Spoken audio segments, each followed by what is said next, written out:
Ninguém parou. Eu fiquei olhando pelo retrovisor e ninguém parou. Um Volvo, 2 carrões, uma van lotada, passaram todos retos, como se um velho perdido na rodovia de madrugada fosse paisagem. Eu já tinha rodado 200 quilômetros naquela noite e estava com sono. Tinha carga para entregar de manhã. Tinha motivo de sobra para não parar também. Mas eu parei. E quando desci da muriçoca e olhei nos olhos daquele homem tremendo de frio, entendi que Deus não tinha me colocado naquela estrada naquela hora por acaso. A noite estava daquele jeito que a estrada fica quando ela quer te dizer alguma coisa. Neblina rente ao chão, aquela que some os acostamentos e faz o farol virar uma parede branca lá na frente.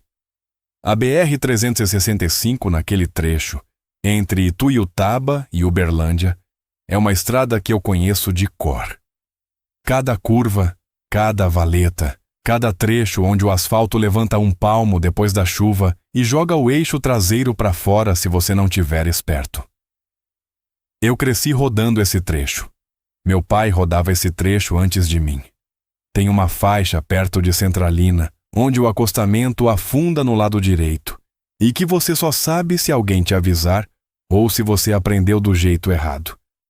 Eu aprendi do jeito errado, numa noite de chuva com 18 anos, que foi quando a muriçoca ficou com a roda enterrada na lama por 6 horas, até alguém parar. Nunca mais esqueci. Naquela noite eu vinha devagar. Não era só a neblina. Era um cansaço específico, daquele que não é de sono, mas de estrada, que é diferente. Cansaço de estrada é quando o corpo já se acostumou com o movimento, mas a alma tá pedindo parada. Eu tinha saído de Uberlândia às 10 da noite com carga de soja para uma cooperativa em Ituiutaba, e depois ia voltar vazio para pegar outro frete que o Toninho tinha arranjado. Era a segunda viagem do dia.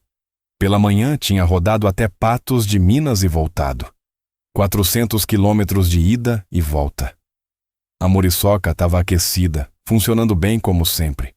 Mas eu sabia que ela também tinha limite, que motor antigo pede respeito, e que essa viagem de volta eu ia fazer no ritmo dela, não no meu. Eu estava no rádio PX com o Pantaneiro, que vinha logo atrás de mim, num jacaré azul carregado de milho. Ele tinha aparecido no PX lá perto de Araguari e pedido para rolar junto até Ituiutaba, que era para onde ele ia também. Não tinha necessidade de coordenação, a gente não tinha nada a acertar, mas é assim no rádio. Você vai aparecendo, vai se anunciando, vai formando comboio sem planejamento, só porque a companhia faz bem e porque 2 par de farol na neblina vale mais do que 1.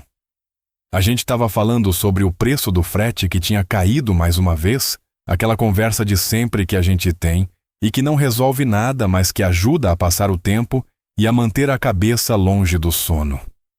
O Pantaneiro reclamava que o atravessador continuava ganhando mais do que o motorista, que a conta não fechava, que ele estava pensando em largar tudo e ir plantar feijão na terra da mãe dele lá em São Gotardo. Eu disse que ele sempre dizia isso, e nunca fazia. Ele riu daquele jeito que o Pantaneiro ri, com o peito, uma coisa que você ouvia até no chiado do rádio. Falou: "Dessa vez eu tô falando sério, xodó." Eu disse: "Você falou sério na última vez também." Ele ficou quieto 1 segundo e depois admitiu: "É verdade." E a gente ficou nisso, nessa conversa mole, estrada afora, pela neblina dentro. Foi quando eu vi. Primeiro eu pensei que era um animal. Um capivara, um cachorro grande, alguma coisa branca e clara na beirada da pista, se movendo devagar, sem pressa de nada. Tirei o pé do acelerador instintivamente, como todo caminhoneiro aprende a fazer quando tem coisa estranha no acostamento. Acendi o facho alto. A luz cortou a neblina e foi lá. Não era animal nenhum. Era um homem. Um homem velho, de pijama listrado de azul e branco, descalço, caminhando no acostamento como se tivesse indo para a padaria comprar pão. Com aquela calma de quem não sabe onde está, mas também não sabe que deveria saber. As mãos ele carregava ao lado do corpo, abertas, levemente levantadas, naquele jeito que criança pequena caminha quando está aprendendo o equilíbrio. Os cabelos brancos, finos, bailando com o vento que a neblina trazia. O pijama molhado de garoa nos ombros, grudado na pele fina do braço. Fiquei olhando por um instante que pareceu longo, mas não foi. Esse instante foi o tempo do mundo inteiro me testar. E contei. Contei os veículos que tinham passado por ele antes de mim. Um Scania Bitrem embalado, com pressa, que foi reto sem nem acender o pisca-alerta. Uma caminhonete preta, alta, dessas que a cidade compra e nunca coloca na lama, desviou 1 palmo para o meio da pista e voltou sem brecar nenhum segundo. Uma van de fretamento, escolar, cheia de janelas, passou tão perto que o vento levantou o pijama do homem, e ele quase tropeçou, e mesmo assim não parou, não diminuiu. Depois um carro de passeio.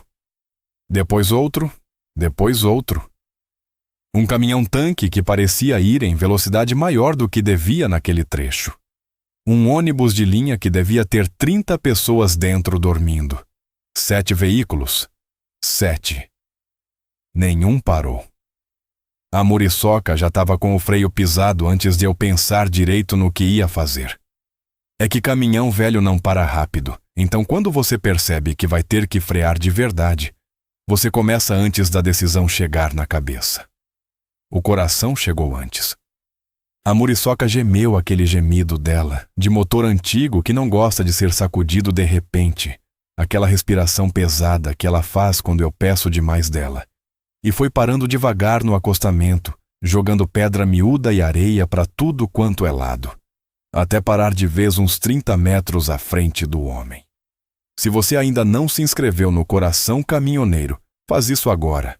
Essas histórias são reais demais para você perder. Deixei o pisca ligado dos 2 lados, peguei o triângulo no compartimento atrás da escada e botei lá atrás rápido, porque naquele trecho de neblina, um caminhão parado no acostamento sem sinalização é convite para o acidente. Aprendi isso antes de aprender a dirigir. Era a regra na garagem do meu pai. Primeiro o triângulo, depois você resolve o resto. Depois desci. O chão estava molhado. Aquela garoa fina que a muriçoca não tem limpador que dê conta, que você só percebe quando desce porque dentro do caminhão parece que não está chovendo nada. O asfalto brilhava com a luz do pisca, laranja e escuro, e a neblina chegava até a altura do joelho como água parada. O velho estava uns 25 metros à frente de mim, ainda caminhando, sem ter percebido que eu tinha parado. Ia naquele passo dele, aquele passo de quem tem destino, mas esqueceu qual é. Chamei uma vez. Ô, seu moço. Ele não virou. Fui andando rápido até ficar uns 5 metros dele. Chamei mais alto. Ele parou. Ficou parado por 1 segundo antes de virar, como se precisasse de tempo para processar que o som era para ele. Virou devagar, com o cuidado de quem tem medo de perder o equilíbrio, e me olhou. Aqueles olhos. Eu não vou conseguir descrever aqueles olhos do jeito que eles eram. Eram olhos grandes, castanhos, muito castanhos, com as pálpebras pesadas de quem está cansado, mas não de sono, cansado de existir muito. Dentro deles tinha alguma coisa que eu reconheci imediatamente, mas que só fui nomear depois. Era uma inocência que não é fraqueza. É a inocência que a vida às vezes devolve pra gente no fim, quando a gente já viveu tudo e não precisa mais fingir que sabe. Ele me olhou e disse: Você veio me buscar, meu filho. Eu engoli em seco. A frase foi um soco suave. Não doeu, mas chegou fundo. Fiquei 3 segundos sem palavra. O vento batia entre nós dois e a neblina continuava indiferente. E eu estava ali, de boné e bota, olhando para um homem que tinha me confundido com alguém que fazia falta para ele. Respondi: Sim, seu moço. Vim te buscar. Vamos embora que tá frio. Ele sorriu. Um sorriso que eu não esperava por ser tão completo, tão aliviado, tão sem resíduo de dúvida. O tipo de sorriso que a gente só sorri quando a coisa que estava esperando finalmente aparece. Me estendeu a mão. Uma mão fria, ossuda, cheia de veias salientes, com as unhas limpas e cortadas reto.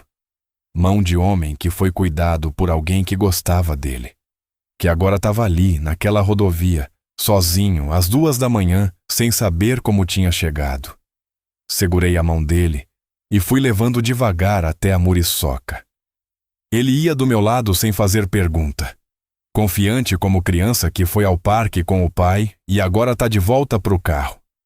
No rádio, o pantaneiro perguntou o que tinha acontecido. Por que eu tinha parado de falar de repente? Peguei o rádio com a mão livre e falei: Pantaneiro, pra ir comigo um segundo.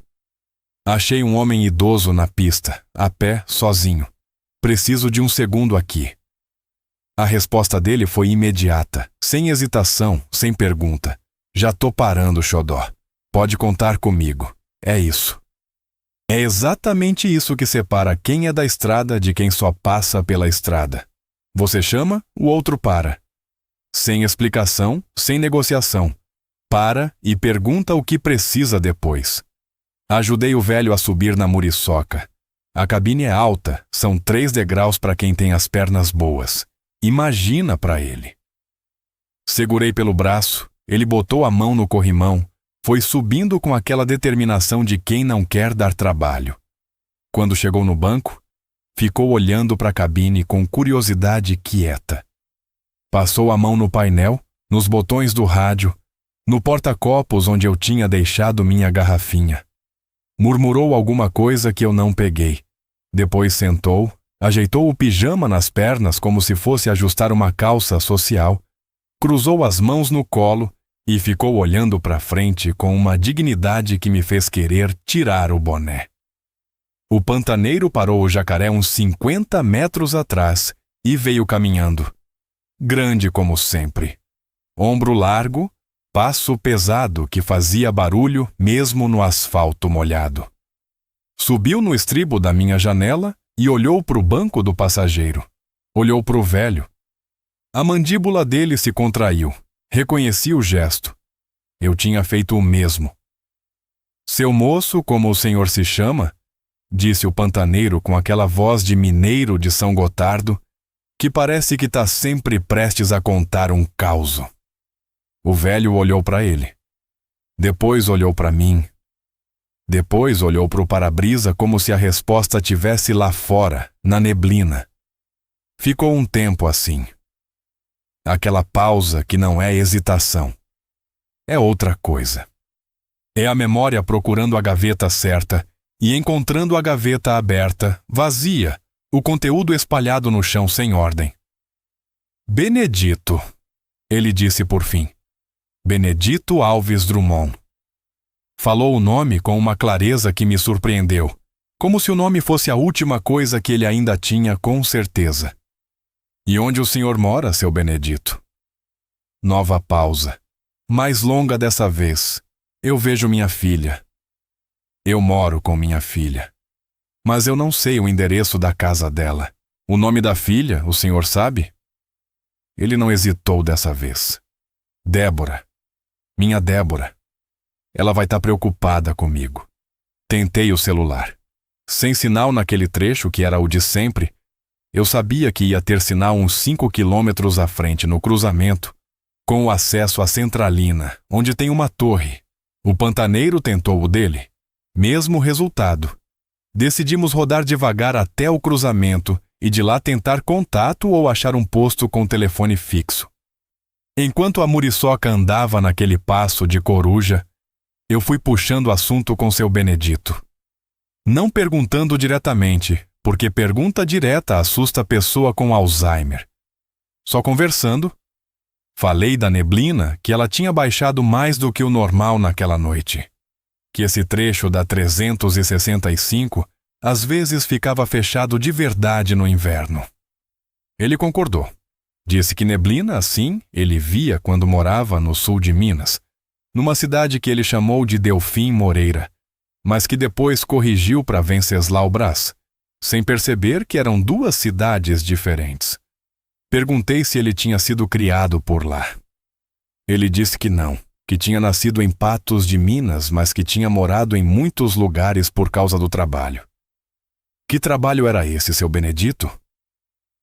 Ele olhou para frente. Ficou um tempo.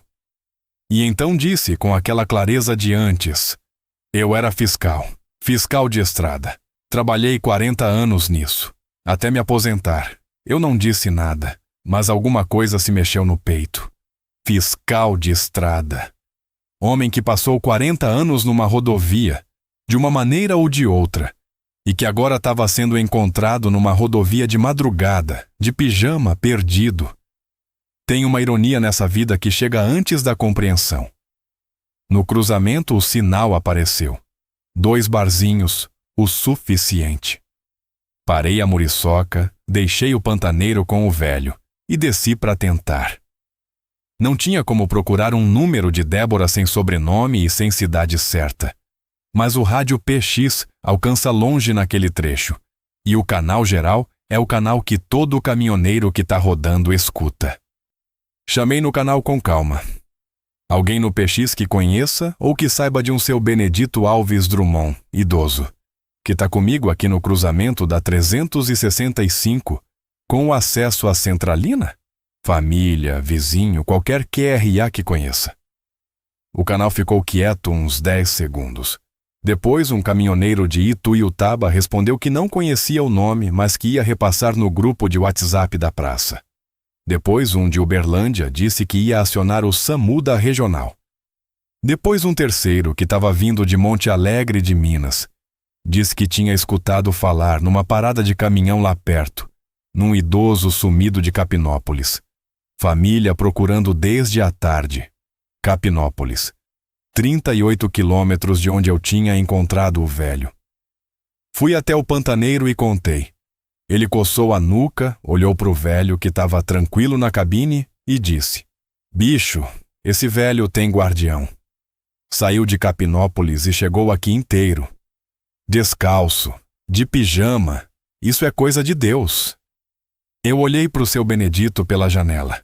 Ele estava com a mão espalmada no vidro, olhando o campo lá fora com aquele interesse quieto de criança que vê coisa nova. E pensei, o pantaneiro tinha razão, tinha guardião. Só que eu ainda não sabia que talvez eu fizesse parte desse esquema de guarda desde muito antes daquela noite. O SAMU levou 42 minutos. Nesse tempo, eu fiz café na garrafinha térmica que sempre fica atrás do meu banco. Dei pro velho com 2 biscoitos de polvilho que eu tinha no porta-luvas. Ele aceitou com aquela educação antiga, de quem foi criado com a cultura de agradecer o que recebe, de quem considera falta de educação não reconhecer um gesto. Falou obrigado e olhou para mim. Perguntou meu nome. Xodó, eu disse. Ele repetiu, Xodó. Ficou saboreando a palavra. Depois disse, que nome bonito esse. Alguém te colocou esse nome com carinho. Respondi que era apelido, que todo mundo me chamava assim na estrada, que no rádio era meu QRA. Ele não entendeu o que era QRA, mas entendeu o que era carinho, que é o que importa. Ficou quieto um tempo. Tomou o café devagar. Olhou para a muriçoca como quem olha para uma velha conhecida e está tentando lembrar de onde conhece. Passou a mão no painel de novo, dessa vez mais devagar, com mais intenção. E disse quase para si mesmo, caminhão vermelho. Faz muito tempo que eu não via um caminhão vermelho desse. Eu perguntei sem pensar muito. O senhor já viu um igual? Ele fechou os olhos. Ficou assim um bom tempo, com os olhos fechados, o café na mão, o biscoito no colo. Quando abriu, tinha aquela clareza nele que aparecia às vezes como janela num dia de neblina. Uma lucidez repentina que não avisa que vem e não avisa que vai embora. Era véspera de Natal, ele disse. O motorista tinha uma criança doente em casa. Eu deixei ele passar.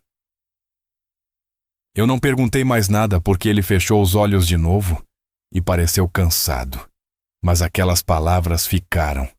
Ficaram flutuando dentro da cabine como fumaça que não some logo. Véspera de Natal. Criança doente. Caminhão vermelho.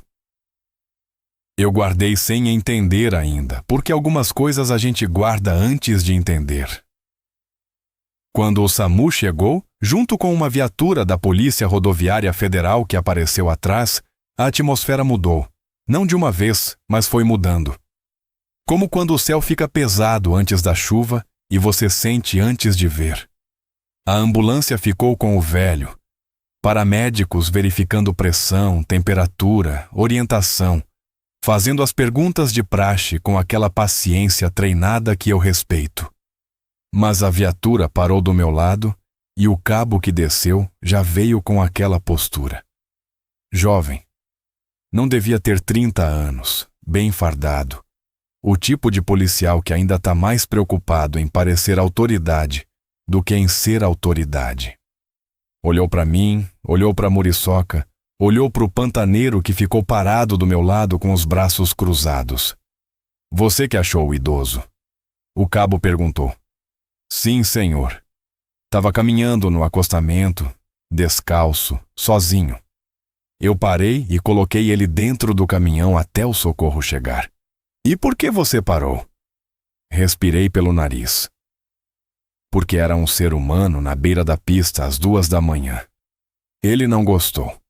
Pegou o bloco, começou a anotar. Nome, documento, placa da muriçoca, nota fiscal da carga, destino, horário de saída. Tudo dentro do procedimento, nada errado, mas tinha um jeito nele que eu conhecia. O jeito de quem trata caminhoneiro como suspeito por padrão, antes de qualquer evidência. Eu conheço esse jeito desde que entrei na estrada. Meu pai conhecia. O pai do meu pai provavelmente conhecia. É uma herança que a gente não pede. O pantaneiro ficou quieto do meu lado, me passando mensagem com os olhos. Deixa passar. Não complica. Eu deixei. Respondi tudo com calma. Mostrei tudo o que ele pediu, fiquei parado enquanto ele copiava. Lá na ambulância eu conseguia ver o velho pela janela aberta, conversando com os paramédicos, com a calma de sempre, comendo mais um biscoito que alguém tinha arranjado para ele. Foi quando o carro chegou.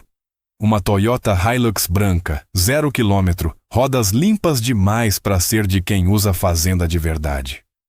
Parou na frente da ambulância com aquele freio curto de quem tem pressa ou de quem quer que todo mundo note que chegou. A porta abriu com força e desceu uma mulher.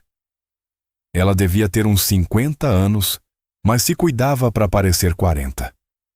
Cabelo loiro, bem escovado, não era cabelo de quem saiu correndo de casa quando soube que o pai estava desaparecido.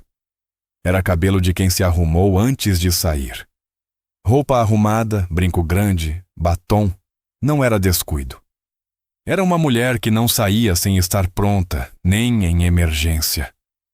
Ela olhou para a ambulância primeiro. Viu o pai lá dentro.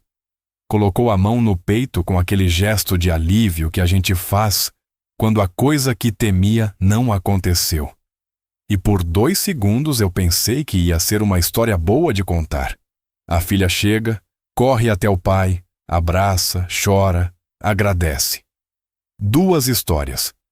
A do velho que se perdeu e a do homem que encontrou. Por 2 segundos. Ela virou para mim. Os 2 segundos acabaram. Me olhou dos pés à cabeça. Uma olhada que não era de avaliação, era de classificação. Das botas sujas até o boné desbotado, passando pela camisa velha, pela calça de trabalho, pela muriçoca vermelha e enferrujada atrás de mim. Uma olhada que durou mais do que olhada educada dura. E então ela disse: Você. Você que encontrou meu pai. Sim, senhora. Encontrei ele caminhando no acostamento e parei para socorrê-lo. Ela cruzou os braços. Onde você estava com ele? Para onde ia levar? A pergunta chegou como um balde de água fria, não pela temperatura, mas pela direção. Eu fiquei um segundo entendendo o que ela estava insinuando. Depois de entender, levei mais um segundo para decidir como responder. Respirei. Eu não estava indo a lugar nenhum com ele, senhora. Eu estava parado aqui com ele, esperando o SAMU, que já chegou, como a senhora pode ver. Ela não quis entender. Como eu sei disso? Como eu sei que você não aproveitou da situação? Aproveitado de quê? Eu quis perguntar. De um velho de 80 anos sem documentos, de pijama, perdido numa rodovia. Mas eu não perguntei. Porque eu sabia que a pergunta dela não era lógica. Era medo misturado com arrogância, misturado com a necessidade de encontrar um culpado. Porque deixar o pai sair de casa sem que a família perceba é uma culpa que precisa de destino. O pantaneiro se mexeu do meu lado. Eu passei a mão no ar, baixo, sem que a mulher visse, pedindo para ele segurar. Respondi com cuidado. Senhora? Seu pai estava sozinho numa rodovia federal às 2 da manhã, descalço, sem documentos, sem saber onde estava. Eu parei porque era o certo. Chamei ajuda pelo rádio, fiquei aqui com ele aquecido, dei café e biscoito. E esperei o socorro chegar. Não tem mais nada a explicar do que isso. Ela abriu a bolsa, tirou o celular, ligou para alguém. Virou o rosto para longe enquanto falava, mas eu ouvia o suficiente. Ouvi caminhoneiro. Ouvi chamar a polícia. Ouvi o nome que entendi ser o do marido. O cabo, que tinha ficado perto o tempo todo, se aproximou de mim de novo com um olhar diferente. Não era mais o olhar de policial fazendo o procedimento. Era o olhar de policial que acabou de receber sinal de onde o vento está soprando. Preciso verificar a cabine do seu caminhão. Pode subir. Não tenho nada a esconder. Ele subiu. Demorou mais do que precisava, abrindo compartimento por compartimento, gaveta por gaveta. Desceu com uma expressão que não revelava nada, que é a expressão mais traiçoeira que existe, porque você não sabe se não encontrou nada ou se encontrou e vai guardar para usar depois. O marido chegou em seguida. Outro Toyota, preto, com adesivos de fazenda no vidro traseiro. Desceu um homem grande, mais velho que ela, com aquela barriga de quem janta bem toda noite sem culpa, coturno de couro caro, chapéu de abas largas. Olhou para mim com o olho de quem manda, não com raiva, com aquela tranquilidade de quem sabe que vai resolver do jeito que quer porque sempre resolveu. Foi direto para a mulher. Conversaram baixo, ele olhou para mim 2 vezes durante a conversa. Depois veio até onde eu estava. Você é o caminhoneiro que achou o sogro? Sou. Ele me olhou por uns 3 segundos medindo. Depois disse: Vamos resolver isso direito. O jeito que ele disse não era promessa. Era aviso. O cabo foi chamado para uma conversa do lado do carro do fazendeiro. Ficaram uns 5 minutos. Quando voltou, estava diferente. Era o mesmo fardamento, o mesmo bloco de notas. Mas era outra postura. Uma postura que não vem do treinamento, vem de outra coisa. O senhor vai ter que aguardar aqui. Eu tô aqui, cabo. Não fui a lugar nenhum. Vou precisar ver o senhor acompanhar a viatura até o posto ali na frente, para a gente formalizar a situação. Formalizar o quê? Que eu parei para ajudar um idoso na pista? Ele não respondeu, mas ficou parado, olhando para mim com aquele jeito de quem vai cumprir o que foi decidido antes de ele chegar aqui. Enquanto isso, Débora tinha ido até a ambulância. Ficou com o pai. Eu via pela janela aberta.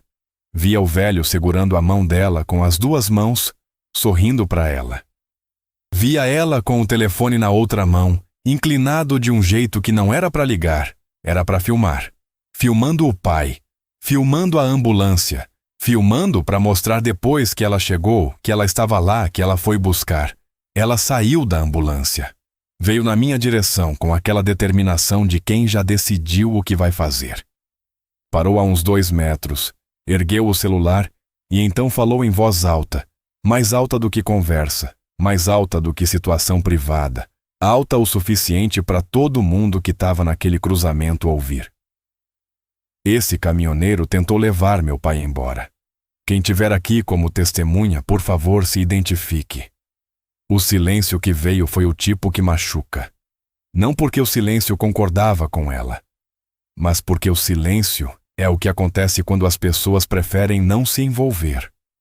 Quando cada um que estava ali calculou o que ia custar se posicionar e decidiu que o custo era alto demais. O pantaneiro deu um passo à frente. Eu olhei para ele. Balancei a cabeça uma vez, devagar. Ele parou. Fechou o maxilar. Ficou olhando para mim com aquela lealdade que não precisa de palavra, que é a lealdade de quem está do seu lado mesmo quando você pede para ele ficar parado. Eu olhei para Débora, para o celular dela, para a câmera que ela segurava apontada para mim. E então olhei, quase por reflexo, para o posto de gasolina que ficava uns 100 metros adiante, na entrada do cruzamento. Tinha uma câmera de segurança no poste na frente do posto, uma câmera boa, daquelas que filmam largo. E tinha uma mulher de avental azul na frente do posto, parada, olhando tudo aquilo acontecer. Era uma frentista. 40 e poucos anos, cabelo preso, avental da bandeira do posto. Ela tinha saído quando o SAMU chegou. Provavelmente por curiosidade, talvez por preocupação.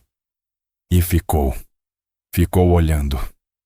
E quando nossos olhos se encontraram por uma fração de segundo, eu vi alguma coisa no rosto dela que não era indiferença. Era indignação. O cabo colocou a mão no meu braço. Preciso que o senhor me acompanhe. Eu não resisti. Não dei trabalho nenhum. Mas quando o metal das algemas fechou no meu pulso, algo dentro de mim foi para um lugar que eu conheço. Um lugar fundo, quieto, onde a gente vai quando a injustiça chega grande demais para ser processada em voz alta. Onde o meu pai foi quando a carga sumiu e colocaram a culpa nele. Onde fui quando a Cláudia saiu e levou o que levou e eu não tinha como explicar para ninguém o tamanho do buraco que ficou. Um lugar que não é desespero. É algo mais pesado do que desespero. É a consciência de que o mundo às vezes é injusto de um jeito que não tem recurso imediato. As algemas estavam frias. O posto ficava a 100 metros, com luz, com câmera. Com aquela mulher de avental que estava parada olhando e que não tinha ido embora. Quando me sentaram no banco de trás da viatura, eu fechei os olhos um segundo. Respirei. Ouvi a muriçoca lá parada no acostamento, motor desligado, quieta. Ela não faz barulho quando não precisa. Mas eu sei quando ela está me esperando. É um silêncio diferente. É o silêncio de quem não foi embora. Pelo vidro da viatura eu vi o pantaneiro, parado no acostamento, braços cruzados. Olhando para mim com aquela testa franzida que eu conheço bem, que é a testa dele quando ele está com raiva, mas está segurando porque sabe que soltar não vai ajudar. Pensei no meu pai, no seu Antônio, que me ensinou que estrada não é lugar para fraqueza, mas também não é lugar para amargura, que a gente faz o que é certo e deixa o restante na mão de Deus, porque Deus tem mais braço do que a gente, que a justiça que importa não vem de tribunal, vem de outro lugar. E pensei no velho, no seu Benedito, com as mãos cruzadas no colo, com aquela dignidade quieta, que tinha me dado a mão sem me conhecer, que tinha sorrido daquele jeito quando subiu na muriçoca, que estava ali pela graça de alguma coisa maior do que o acaso. E as palavras voltaram. As palavras que ele tinha dito enquanto tomava o café, olhando para o para-brisa, naquele clarão de lucidez que tinha durado uns 2 minutos antes de fechar de novo. Era véspera de Natal. O motorista tinha uma criança doente em casa. Eu deixei ele passar. Eu tinha guardado sem entender. Mas agora, no banco de trás da viatura, com as algemas frias no pulso e a muriçoca quieta lá fora me esperando, Aquelas palavras voltaram com outra textura, mais pesadas, mais próximas, com um cheiro que eu reconhecia, mas que eu ainda tinha medo de nomear, porque meu pai tinha um caminhão vermelho, uma Mercedes vermelha, ano 78, a muriçoca. E eu tinha sido uma criança muito doente no Natal de 1983. Eu fiquei no banco de trás da viatura por 40 minutos. Ninguém me explicou nada. Ninguém veio falar comigo. O cabo ficou do lado de fora conversando com o fazendeiro e com outro policial que tinha chegado, um mais velho, que devia ser o superior dele. Eu ficava olhando pelo vidro, tentando ler os gestos, tentando entender o que estava sendo decidido do lado de fora sem a minha participação. O pantaneiro não saiu do acostamento. Ficou parado do lado da muriçoca o tempo todo, como se estivesse montando guarda. De vez em quando ele olhava para a viatura, me via pelo vidro, fazia um gesto com a cabeça que eu interpretava como aguenta. Só isso. Aguenta. A ambulância tinha ido embora com o velho uns 20 minutos antes. Débora foi junto. Antes de entrar no veículo, ela passou perto da viatura e olhou para mim pelo vidro com uma expressão que eu não consegui classificar direito. Não era triunfo, não era culpa. Era algo no meio, que é talvez a expressão de quem fez uma coisa que sabe que não era certa, mas que achou uma justificativa suficiente. Do posto, a frentista continuava lá. Trocou de posição uma vez, foi até a beira da calçada, ficou olhando com os braços cruzados debaixo do avental. Uma vez ela entrou e voltou logo com outra mulher, mais nova, de cabelo curto, que também ficou olhando. As duas ficaram do lado de fora do posto, olhando. Isso eu notei. Isso ficou. Quando o cabo finalmente abriu a porta da viatura, ele tinha outro jeito. Não era o jeito do começo. Não era mais aquela postura de autoridade nova. Era um jeito menor, o jeito de quem foi mandado fazer uma coisa, e agora precisa desfazer sem explicar muito. O senhor pode sair. Eu saí. As algemas já tinham sido tiradas antes de ele abrir a porta, o que significava que a decisão tinha sido tomada lá fora, não aqui. Perguntei o que tinha acontecido. Ele disse que a situação tinha sido esclarecida e que eu estava liberado. Perguntei se ia ter algum registro, algum boletim, alguma coisa com meu nome. Ele disse que não. Que foi um mal-entendido. Mal-entendido. 40 anos andando nessa estrada e eu já aprendi que mal-entendido é o nome que as pessoas dão para as injustiças pequenas quando não querem pagar o preço de chamar pelo nome certo. Não falei nada. Peguei meus documentos de volta, assegurei que a nota fiscal da carga estava intacta e fui até a muriçoca. O pantaneiro veio ao meu encontro. Me abraçou. Não disse nada por uns 3 segundos. Quando soltou, olhou para mim e disse: "Você tá bem?" Eu disse que tava. Ele disse: "Minto para minha mãe também."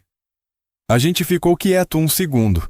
Depois eu dei uma meia risada que não era de graça, mas que precisava sair. O pantaneiro assentiu com a cabeça, bateu no meu ombro uma vez e disse que ia seguir viagem porque a carga dele não podia esperar mais. Perguntou se eu ia continuar rodando ou se ia encostá-la. Eu disse que ia continuar, que a carga precisava chegar de manhã. Ele foi. Eu fiquei olhando o jacaré azul sumir na neblina, devagar, com as luzes de posição piscando no escuro, até não aparecer mais. E então eu fiquei só com a muriçoca. Subi na cabine, fechei a porta. O cheiro de café ainda estava lá, fraco, misturado com aquele cheiro específico de cabine de caminhão velho, que não tem como descrever, mas que qualquer motorista reconhece. Cheiro de borracha, de diesel velho, de couro ressecado, de estrada guardada no tecido do banco. Sentei, coloquei as 2 mãos no volante. Não liguei o motor ainda. Fiquei olhando pelo para-brisa para o asfalto molhado, para as luzes do posto lá na frente, para a neblina que continuava, indiferente como sempre, sem saber e sem querer saber o que tinha acontecido embaixo dela naquela madrugada. E pensei no Natal de 83. Eu tinha 5 anos. Lembro de pouca coisa daquele Natal porque a febre era alta e as memórias ficaram tortas, como foto tremida. Lembro do cheiro do remédio que a minha mãe me dava com uma colher de pau, porque não tinha colher de remédio. Lembro da voz do meu pai que eu ouvia lá de longe, lá da sala, conversando baixo com minha mãe. Aquela conversa que as pessoas têm quando não querem que a criança escute, mas a criança escuta assim mesmo. Lembro que ele tinha que entregar uma carga antes do Natal, e que sem aquele frete não ia ter Natal. E lembro, muito vagamente, de um momento em que eu achei que ele não ia chegar a tempo. Mas ele chegou. Ele sempre chegava. Nunca me contou como tinha conseguido. Meu pai era homem de poucas palavras. O que ele fazia, e o que ele sentia, ele carregava dentro, sem precisar de audiência. Eu herdei isso. Boa parte do que sou eu, herdei daquele homem que passou a vida dentro de uma cabine vermelha e que morreu sem saber que ia deixar tanto de si espalhado em mim. Mas agora eu estava pensando. Se o seu Benedito era fiscal de estrada naquela época, e se ele tinha parado um caminhão vermelho numa véspera de Natal, e se o motorista tinha uma criança doente em casa, e se ele tinha deixado passar? Não. Eu não ia fechar esse círculo ainda. Porque fechar esse círculo antes da hora era querer demais. Era transformar coincidência em destino sem ter prova. E eu sou homem de estrada. Homem de estrada não aposta em coincidência. Mas também não ignora quando o destino bate na janela. Liguei o motor. A muriçoca acordou com aquele ronco dela. Aquela voz grossa de motor antigo que já aqueceu muitas noites de inverno. E que ainda tem muito aquecimento pela frente. Coloquei no primeiro, tirei o freio de mão e fui. Fui pensando. Fui com os pensamentos correndo na frente do caminhão, que é uma coisa que acontece quando você dirige de noite em silêncio, quando não tem rádio, quando não tem PX, quando é só você e a estrada e o que você carrega por dentro. Entreguei a carga em Ituiutaba às 5:30 da manhã. O encarregado do galpão me olhou estranho porque eu devia estar com uma cara que combinava com o que eu tinha vivido. Me perguntou se eu estava bem. Eu disse que estava. Assinei o recibo, tomei um café no galpão e voltei para Muriçoca. Liguei para o Toninho de Uberaba. Eram 6 da manhã, mas o Toninho nunca dormia direito. Ele mesmo dizia que o estômago grosso que ele tinha não deixava ele deitar do jeito certo. Ele atendeu no segundo toque, com aquela voz rouca de quem está acordado, mas não está esperto ainda. Contei o que tinha acontecido. Tudo.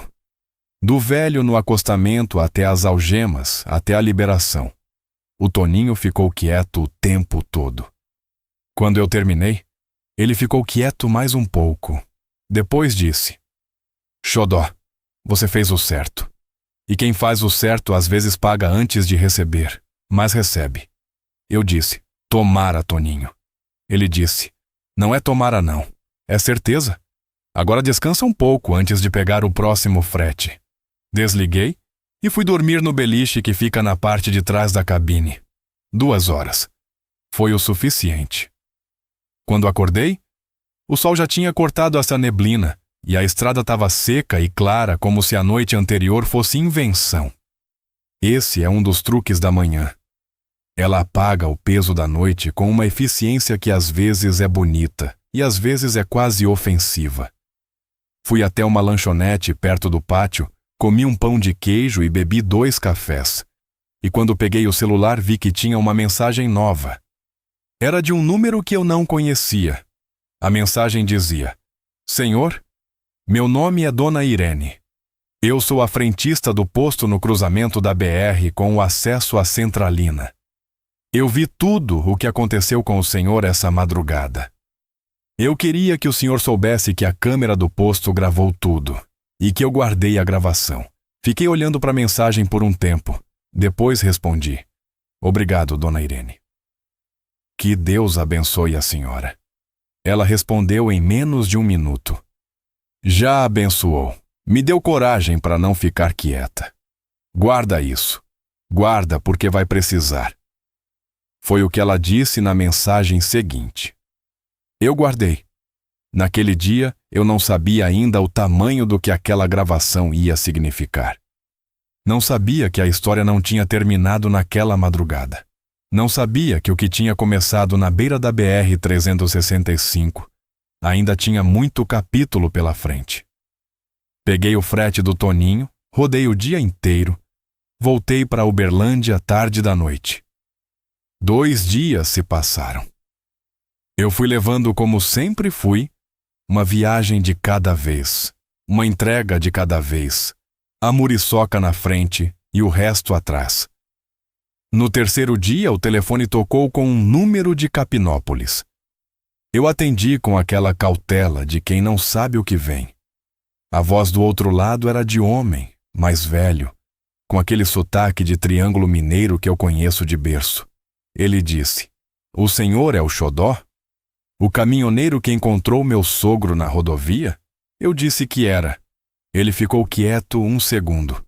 Depois disse: "Eu sou o Renato, marido da Débora. Eu precisava falar com o senhor. Eu me preparei por dentro. Não sei para que exatamente, mas me preparei." Ele disse: "O senhor vai me deixar terminar antes de desligar?" "Deixo", eu disse. Ele demorou um pouco para começar, como quem está escolhendo as palavras com mais cuidado do que está acostumado. E então disse: "Eu soube o que minha mulher fez. Soube pelo vídeo que viralizou. Eu não estava perto quando aconteceu, cheguei depois. E quando cheguei, eu errei também porque não perguntei o que era certo antes de agir. Eu fui atrás do que ela estava dizendo sem ouvir o lado do senhor. E eu tô ligando para pedir desculpa." Eu fiquei quieto. Ele continuou: "Minha mulher tem um jeito que não é fácil de explicar. Ela cresceu com medo. O pai dela era muito doente quando ela era criança. E ela aprendeu a controlar as coisas porque era a única forma que ela sabia de não perder. Isso não justifica, mas explica. E o senhor merece pelo menos a explicação." Eu disse: "Seu Renato, eu ouço o senhor. Mas eu preciso perguntar uma coisa." "Pode perguntar.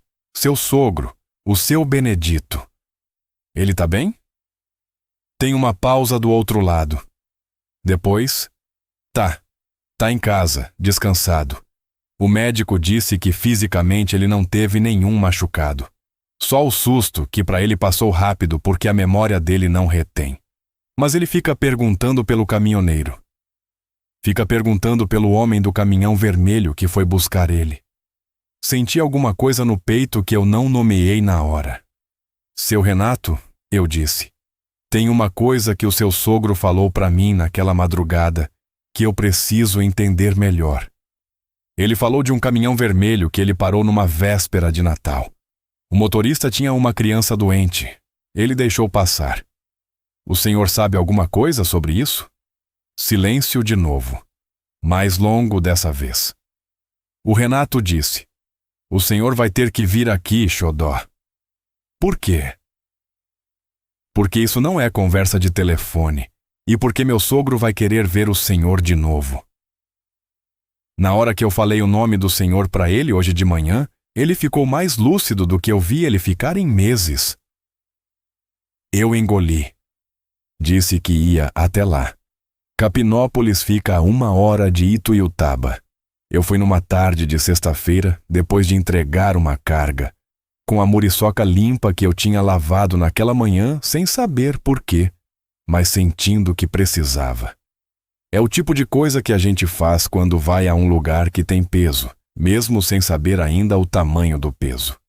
A casa era de classe média alta, num bairro novo de Capinópolis, com jardim na frente e garagem fechada. O Renato abriu o portão antes de eu parar a muriçoca, como se estivesse esperando. Era um homem diferente do que eu tinha imaginado. Não era o fazendeiro arrogante da madrugada. Era um homem de meia idade, cansado, com aquela cara de quem carrega coisa demais a tempo demais. Deu a mão. Firme. Olhou nos meus olhos. Obrigado por vir, ele disse. Entrei na casa. Débora não estava. O Renato explicou que ela tinha saído propositalmente, que achava que a conversa ia ser mais fácil sem ela, que eles tinham discutido muito nos últimos dias e que ela ainda estava processando o que tinha feito. Eu não perguntei mais sobre ela. O seu Benedito estava na varanda dos fundos, numa cadeira de balanço, olhando para o jardim. Tinha uma fruteira com manga e goiaba na árvore do fundo. E ele ficava olhando para as árvores com aquele olhar dele. Aquele olhar que vai longe, mas que não diz para onde. Quando eu apareci na porta da varanda, ele não virou logo. O Renato disse o nome dele, disse que eu tinha chegado. E então o velho virou. Demorou 1 segundo. Esses segundos eu aprendi a respeitar. São os segundos em que a memória dele procura. E então ele me reconheceu. Não eu, não o xodó, mas o caminhão. Porque a muriçoca estava visível lá do fundo, estacionada na rua, com a frente vermelha aparecendo pelo portão aberto. E quando o olho dele foi até ela, alguma coisa acendeu. Você veio de novo, ele disse. Vim, seu Benedito. Vim te visitar. Ele sorriu. Fez um gesto com a mão chamando para sentar. Sentei numa cadeira de plástico do lado da dele. O Renato foi buscar café sem perguntar, o que foi um gesto de inteligência, porque café é a desculpa que o interior de Minas usa para dar tempo para as coisas acontecerem. Ficamos um tempo em silêncio, eu e o velho. Olhando para o jardim, para as mangueiras, para o céu que estava azul sem nuvem, daquele jeito que o Triângulo Mineiro fica no começo da tarde. Eu disse, seu Benedito, o senhor me contou uma coisa naquela noite, sobre um caminhão vermelho, sobre uma véspera de Natal. Ele ficou quieto. Mas não era o silêncio de quem não ouviu. Era o silêncio de quem ouviu e está procurando. Eu continuei com cuidado. O senhor se lembra de ter parado um caminhão vermelho numa blitz de Natal? O motorista tinha uma filha doente em casa. O senhor deixou ele passar. Uma criança, ele disse, corrigindo suavemente. Era uma criança doente, menino pequeno. Eu fechei os olhos por 1 segundo. Menino pequeno. O senhor se lembra disso? Eu perguntei. Ele olhou para mim, com aqueles olhos castanhos grandes, e disse: tem coisa que a gente não esquece mesmo quando esquece tudo o mais. Aquele motorista tinha uma cara de pai que eu reconheci. A cara de quem está com pressa, mas tem vergonha de pedir. Eu deixei passar porque era véspera de Natal. E porque a cara dele me disse que o menino precisava dele em casa. Seu Benedito, eu disse, e minha voz saiu diferente do que eu planejei. Um pouco mais fina, um pouco mais de dentro. Esse motorista era meu pai, e o menino era eu. O silêncio que veio foi diferente de todos os outros silêncios daquela história. Foi um silêncio que pesava bem. O velho me olhou por um tempo. Depois olhou para a muriçoca lá fora. Depois voltou para mim e disse: eu sei. Como o senhor sabe? Perguntei. Ele disse: eu não sabia naquela madrugada. Mas quando você me pôs dentro daquele caminhão vermelho e eu senti o cheiro de diesel velho e de couro, eu lembrei. A memória é engraçada. Ela esquece o que aconteceu ontem, mas guarda o que cheirava 40 anos atrás.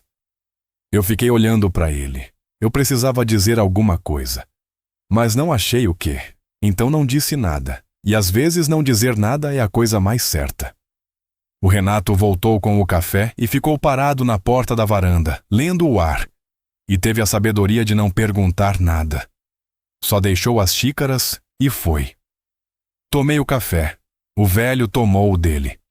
As mangueiras ficaram quietas porque o vento tinha parado. Depois de um tempo, seu Benedito disse: seu pai era um homem bom. Eu disse: era. Ele disse: você puxou a ele. Eu não respondi. Mas alguma coisa dentro de mim que tinha ficado torta desde aquela madrugada voltou para o lugar. Voltei para Uberlândia naquela tarde com a muriçoca rodando numa velocidade que não era apressada nem devagar. Era o ritmo de quem processou muita coisa e precisa de asfalto para organizar. A BR-365 estava seca, limpa, sem neblina, e eu fui pensando em tudo.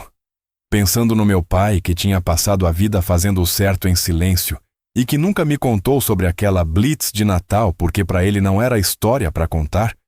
Era só mais uma vez que a estrada tinha sido justa. Pensando no seu Benedito, que tinha guardado aquela cena por 40 anos na parte da memória que não apaga, e que a vida tinha trazido de volta para fechar o círculo. Pensando em como eu tinha parado para ele naquela madrugada, sem saber de nada disso, sem saber que era filho do homem que ele tinha deixado passar, sem saber de nada, além de que era um ser humano na beira da pista e que era a coisa certa a parar. Fiz o que era certo sem saber que era devolver uma dívida. Isso é o que meu pai teria chamado de graça. 2 dias depois, o vídeo explodiu. Não o vídeo que a Débora tinha feito de mim, o outro. A gravação da câmera do posto, que a dona Irene tinha guardado e que ela publicou num grupo de caminhoneiros da região com uma legenda simples: "Olha o que aconteceu aqui e olha o que fizeram com o homem que salvou um idoso." Em 12 horas, o vídeo tinha saído do grupo de caminhoneiros e estava em todo lugar. Mostrava tudo. Mostrava o pantaneiro me chamando para. Mostrava eu descendo da muriçoca e indo até o velho no acostamento. Mostrava eu ajudando ele a subir na cabine. Mostrava a chegada do SAMU. Mostrava o cabo verificando minha documentação. Mostrava a chegada da Hilux branca. Mostrava a Débora saindo do carro arrumada.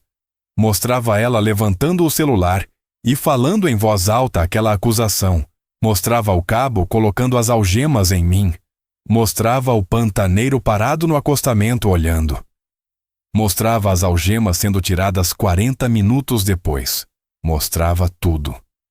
O que o vídeo não mostrava, mas que as pessoas completaram nos comentários, foi o seu Benedito, dentro da ambulância, que a câmera pegou parcialmente pela janela aberta, dizendo ao paramédico com uma voz clara: "Aquele homem me salvou. Aquele homem do caminhão vermelho me salvou. Por que estão fazendo isso com ele?" O vídeo tinha 200.000 visualizações quando o Toninho me ligou para avisar que estava rolando. Tinha 600.000 quando eu parei num posto em Patos de Minas para tomar café e o dono do posto me reconheceu e não me deixou pagar. Tinha mais de 1 milhão quando eu estava voltando para Uberlândia e o rádio PX começou a tocar o meu nome de QRA de praça em praça, de caminhoneiro em caminhoneiro. A notícia correndo na rede que nenhuma internet inventou, que é a rede do homem que anda na estrada e que repassa o que importa de boca em boca. Xodó, o doutor do caminhão vermelho. O que parou quando ninguém parou. Eu ouvi meu nome no PX 3 estados diferentes naquele dia. A Débora deu uma nota pública pedindo desculpas. Não foi ela que me ligou. Foi o assessor dela, ou alguma pessoa que ela usou para isso, com uma linguagem formal e distante, que não tinha nada da mulher de carne e osso que eu tinha enfrentado naquela madrugada. A nota dizia que ela tinha agido no calor da emoção, que estava com medo pelo pai, que lamentava os acontecimentos. Não era desculpa. Era controle de dano. Eu reconheci a diferença. O que foi desculpa de verdade veio depois. Veio do Renato, que me ligou pessoalmente, que não usou assessor nenhum, que falou com a voz de quem está pagando uma conta que sabe que deve. Ele disse que a Débora queria me ver, que ela queria falar, não por nota de frente. Perguntou se eu topava. Eu fui. Não fui porque eu precisava. Fui porque seu Benedito tinha pedido. Na visita que eu tinha feito em Capinópolis, no final, quando o café estava no fim e a tarde estava esquentando, o velho tinha pegado minha mão com as 2 mãos dele e dito: não guarda raiva da minha filha. Ela tem medo. Medo é o que faz as pessoas feias. Então eu fui. A reunião foi na casa deles, numa tarde de sábado, com o Renato presente, e o seu Benedito lá na varanda dos fundos, que era o lugar dele agora, o lugar para onde ele ia quando precisava de chão firme embaixo. A Débora estava diferente. Não era a mulher arrumada da Hilux branca. Estava com roupas simples, sem brinco, sem batom, com aquele olhar de quem dormiu mal e sabe que merecia. Ela disse: "Eu tenho vergonha do que fiz."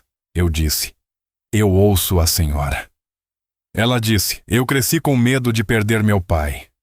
Ele ficou doente quando eu tinha 12 anos, e de lá para cá eu aprendi que a única forma de não perder era controlar.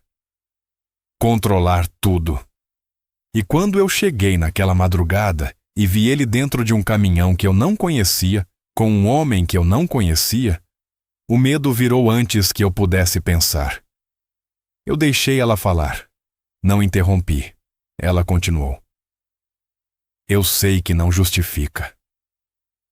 Eu sei que o que fiz foi errado e que o senhor poderia não estar aqui. Poderia ter ido embora com toda a razão do mundo.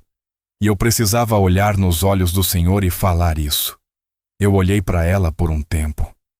Para aquela mulher que tinha me algemado com palavras numa madrugada de neblina, que tinha levantado o celular para me destruir, que tinha me chamado de suspeito quando eu era o único que não merecia ser chamado assim. E pensei no meu pai, que dizia: "Guarda a raiva é carregar peso sem destino." Eu disse: "Débora, eu aceito o que a senhora está falando. Eu não guardo, mas eu preciso que a senhora cuide do seu pai do jeito que ele merece. Porque aquele homem ali atrás é o tipo de pessoa que o mundo não fabrica mais. E ele merece os anos que ainda tem." Ela assentiu. Os olhos molharam. Ela não chorou na minha frente porque acho que ela ainda não sabia fazer isso. Mas chegou perto. Fui embora daquela casa com o peso que eu tinha entrado diferente do peso que eu saí. Entrei com o peso de quem foi injustiçado. Saí com o peso de quem perdoou, que é mais leve, mas é diferente. Não é leveza de quem jogou fora. É leveza de quem colocou no lugar certo. A muriçoca me esperava na rua. Subi, fechei a porta, coloquei a mão no volante. Antes de ligar o motor, eu olhei para o retrovisor. Daquele jeito que a gente olha quando não está procurando nada atrás. Tá só olhando. E eu vi o meu rosto, cansado, cheio de estrada, com uns fios brancos que não tinham no ano passado crescendo na sobrancelha. Pensei no meu pai. No seu Antônio, que ficava horas dentro dessa cabine e que saía dela sempre um pouco mais parecido com ele mesmo do que quando entrou. Que me ensinou que caminhão não é máquina, é parceiro. Que estrada não é caminho, é escola. Que a carga que importa não é a que vai na carroceria. Pensei no seu Benedito, que naquela mesma hora estava na varanda com as mangueiras, olhando para o horizonte com aquele olhar que vai longe, guardando dentro de si uma clareza que a doença não conseguiu apagar porque era funda demais. Pensei na dona Irene, que guardou a gravação, que não ficou quieta, que mandou aquela mensagem de madrugada dizendo que já tinha sido abençoada porque tinha ganho coragem. Mulher que eu nunca vi de perto, que eu só vi de longe num avental azul, mas que fez a diferença que às vezes a gente não sabe que está fazendo quando decide não ficar quieto. Pensei no pantaneiro que ficou no acostamento o tempo todo que eu precisei dele. Pensei nos 7 veículos que não pararam. E não guardei raiva dos 7, porque todo mundo tem seu motivo. Todo mundo tem sua pressa, seu medo, seu cansaço, sua conta que não fecha. Todo mundo passa pela beira da estrada e calcula se pode parar. E às vezes o cálculo diz não. Não é maldade. É humano. O que não é humano é parar achando que pode. E não parar mesmo assim. Isso eu não faço. Não faço porque meu pai não fazia. Não faço porque alguém um dia fez por mim quando eu era uma criança doente e nem sabia. Liguei a muriçoca. O motor ronrou. A estrada lá na frente estava limpa, seca, clara. Uberlândia ficava a 1 hora. O Toninho tinha mandado mensagem com um frete novo para amanhã de manhã. A vida da estrada continuava como sempre continuou, indiferente aos dramas que acontecem dentro das cabines e nos acostamentos. Mas eu não era o mesmo que tinha saído dias atrás. Tinha ido buscar um velho perdido na madrugada e tinha encontrado um pedaço do meu pai que eu não sabia que existia. Tinha sido algematado por fazer o certo e saído mais inteiro do que entrei. Tinha olhado nos olhos de uma mulher que me injustiçou e escolhido não carregar o peso disso. A estrada ensina o que ela quer ensinar quando ela quer ensinar. Você não escolhe a aula. Você escolhe se presta atenção. Fui embora naquela tarde com o sol batendo de lado, no para-brisa da muriçoca. Aquele sol de fim de tarde que deixa tudo dourado, que faz a estrada brilhar de um jeito que não é para sempre, mas que é bonito enquanto dura. O rádio PX chiou 1 vez, 2 vezes, e depois o Coruja, que eu não via faz tempo, apareceu no canal com a voz rouca de sempre. Coruja chamando Xodó. Coruja chamando Xodó. Peguei o rádio. Aqui é o Xodó. Boa noite, Coruja. Ouvi sobre o que aconteceu com você, doutor. A estrada toda ouviu. Rodou bem, Coruja. Já passou. Ele ficou quieto 1 segundo. Depois disse com aquela voz de paulistano que prefere dirigir de noite, porque diz que a estrada de noite conta a história. A estrada de noite contou uma para você essa semana. Contou, eu disse. Boa história? A melhor que eu ouvi em muito tempo. O Coruja ficou quieto mais um pouco. Depois disse: Boa viagem, Xodó. Chega bem. Chega bem, Coruja. O rádio chiou e ficou quieto.